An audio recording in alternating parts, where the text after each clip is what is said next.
Africa is at a crossroads.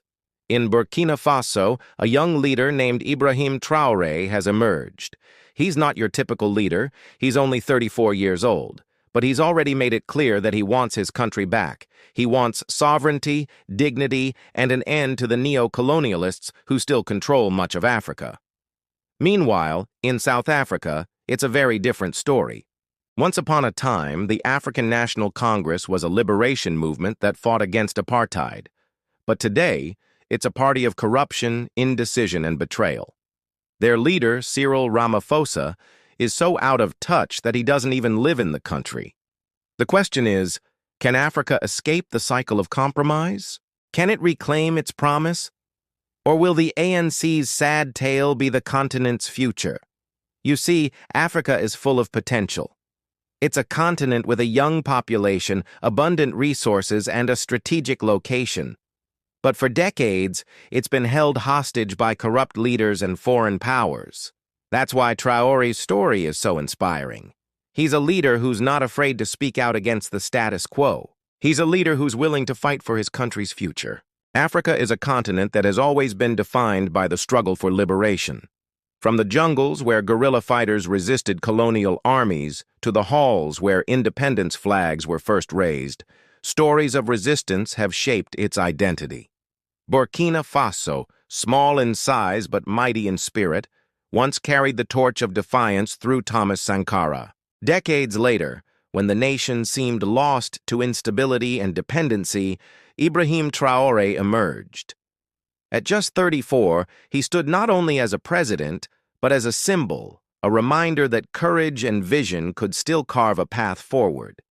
Meanwhile, in South Africa, the African National Congress had once been the pride of the continent. It had defeated apartheid, elevated Nelson Mandela, and promised a new dawn of freedom and equality. Yet with each passing decade, those promises thinned. Corruption scandals, factional battles, and economic stagnation eroded the trust of the people. Under Ramaphosa, hopes of renewal fell. The ANC drifted further from its liberation roots, trading a bold vision for political compromise. Today, Burkina Faso and South Africa stand as stark reminders of the fragility of freedom and the constant need to defend it. For more such powerful stories, subscribe to our channel. South Africa's ruling party, the ANC, has been in power for 28 years since the end of apartheid. But many South Africans feel like they've been living in a never-ending struggle. They took to the streets to voice their frustrations, but their leader, Ramaphosa, didn't seem to care. Some even suggested that he was deliberately ignoring them, like the time he left the window of his luxury car open during a funeral, letting the rain pour in on the grieving family, while he stayed dry in his fancy seat. It's moments like these that make people wonder if the ANC still has their best interests at heart or if they're just looking out for themselves. But let's shift our focus to another part of Africa, specifically Burkina Faso, where the story is quite different. The people there are fed up with the corruption and mismanagement that has kept them trapped in poverty for years. When a charismatic young leader named Ibrahim Traoré emerged, promising to tackle the issues head-on, they rallied behind him. Now the streets of Ouagadougou are filled with people chanting songs of independence and sovereignty as they demand an end to foreign exploitation. This wave of change has swept through the nation like a wildfire, leaving many to wonder if it will consume neighboring countries as well. So why do these two African nations find themselves on such different paths? Well, it all boils down to leadership. While Ramaphosa appears out of touch with the struggles of ordinary South Africans, pouring money into security instead of addressing the root causes of inequality. Traoré, on the other hand, has resonated with the people of Burkina Faso, promising to prioritize their needs and stand up to external pressures to ensure their well-being.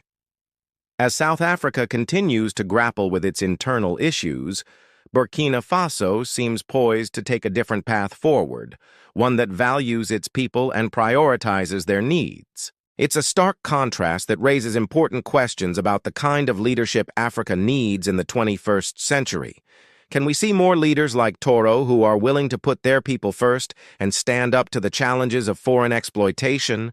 Or will we continue to see a decline in countries like South Africa, where corruption and inequality run rampant? Ibrahim Traore's journey to becoming the world's youngest president began not in a palace, but in the barracks. His story is one of resilience and determination, having risen through the ranks to become the leader of the military junta that took power in a coup. But what sets him apart is his commitment to the people of Burkina Faso. Unlike many of his contemporaries, he understands the struggles they face every day, the lack of opportunity, the poverty, the foreign exploitation that has drained their country's resources for far too long. In a recent interview with the BBC, Traore spoke out against the presence of foreign troops on Burkinabe soil, emphasizing that the country's sovereignty cannot be rented.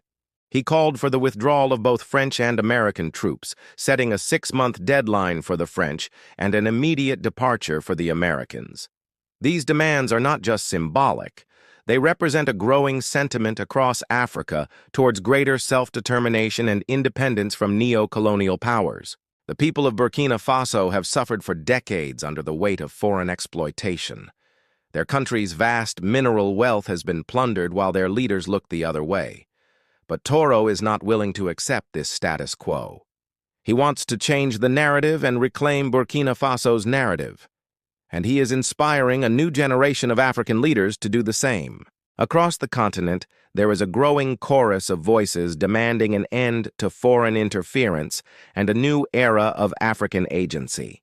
From Nigeria to Ghana, from Senegal to South Africa, young people are taking to the streets to call for change. They want their countries to be free to chart their own course, to make their own decisions about their future without the influence of outside forces. And they have a right to demand nothing less. On the other side stands Cyril Ramaphosa, the leader of the African National Congress, the party that once led South Africa to freedom. Now he presides over its slow decay. His response to the energy crisis has been timid, marked by rolling blackouts that seem to have become a permanent feature of South Africa's sorry state. As the people of South Africa reel from yet another bout of load shedding, it is hard to escape the conclusion that their president is either clueless or compromised. The country's problems are legion: a crumbling power grid, sky-high unemployment, pervasive corruption, and a chronic shortage of affordable housing. Yet Ramaphosa seems intent on presiding over a slow-motion collapse rather than confronting the vested interests that benefit from the status quo. The stark contrast between the two leaders exposes the soul-destroying consequences of unchallenged power. While ordinary citizens bear the brunt of rolling blackouts and economic stagnation, South Africa's ruling elite and their cronies in the business community continue to profit from the misery of the masses.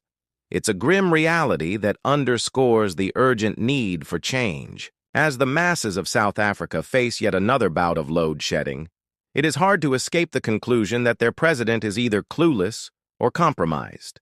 The country's problems are legion: a crumbling power grid, sky-high unemployment, pervasive corruption, and a chronic shortage of affordable housing. Yet Ramaphosa seems intent on presiding over a slow-motion collapse rather than confronting the vested interests that benefit from the status quo. The stark contrast between the two leaders exposes the soul-destroying consequences of unchallenged power. While ordinary citizens bear the brunt of rolling blackouts and economic stagnation, South Africa's ruling elite and their cronies in the business community continue to profit from the misery of the masses. It's a grim reality that underscores the urgent need for change. The youth, who represent 37% of the population, face the starkest and most disheartening prospects. With an unemployment rate nearly double the national average, their dreams and aspirations are withering in the face of limited access to education, healthcare, and economic opportunities. For many, the struggle to secure a decent future has turned into a daily battle for survival. Their dreams and aspirations are withering in the face of limited access to education, health care, and economic opportunities. For many, the struggle to secure a decent future has turned into a daily battle for survival. In this context, Ibrahim Traore's message of radical change and economic justice resonates deeply with South Africa's disillusioned youth. His call for a new African renaissance that prioritizes the needs of the people over the profits of multinational corporations is a refreshing change from Ramaphosa's rhetoric of compromise and consensus. The choice before South Africa's youth is clear: perpetuate the cycle of poverty and inequality under the ANC's misleadership, or embrace a new vision of Africa with Ibrahim Traore at the helm. The upcoming elections will be a pivotal moment in the nation's history, a chance to break free from the shackles of the past and forge a new path towards freedom, equality, and prosperity. On the other side, Ramaphosa and the ANC face the weight of betrayal.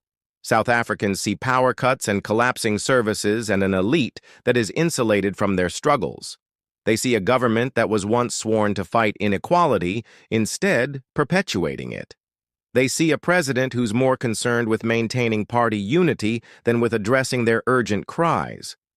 The climax of this story is not in some grand event, but in the contrast with Burkina Faso. There, young people are taking to the streets, raising their flags, and defending their country's sovereignty. And what's the response from South Africa? Protests against power cuts, against collapsing housing, against the lack of jobs. And so the question before Africa is, do we want to be like Burkina Faso or South Africa? Do we want leaders who are willing to die for their country's dignity, or leaders who will sell out for a quick buck? It's a tough choice, but one that we must make. The ANC has had its time in the sun. It's played its part in ending apartheid, but that struggle is over. Now we need new leaders with fresh ideas. Leaders who will take us forward, not backward. Leaders who can build our countries, not destroy them. Leaders who can unite our people, not divide them along racial lines. Every story of leadership leaves behind a legacy, whether of courage or of compromise. Ibrahim Traore, the young leader of Burkina Faso, has shown that Africa can still produce leaders who speak with conviction, who reject exploitation, and who inspire people to believe in sovereignty again. His story reminds us that courage, even in small nations, reverberates across the continent. By contrast, Ramaphosa's ANC offers a sobering lesson. Liberation movements can lose their soul. Victory in the past does not guarantee justice in the present. When leaders prioritize comfort over courage, compromise over conviction, they erode the trust of their people. South Africa's decline under the ANC is not just a national tragedy, it is a warning to every African nation that liberation must be defended daily, not just celebrated in history books. The impact of this contrast stretches beyond borders. Young Africans are watching. They see in Ibrahim Traore a leader who is not afraid to stand up for what he believes in, even if it means going against the status quo. They also see in the ANC's failures what happens when movements abandon their principles. The lesson is clear. Africa's future will be shaped not by slogans of liberation, but by the courage to act upon them.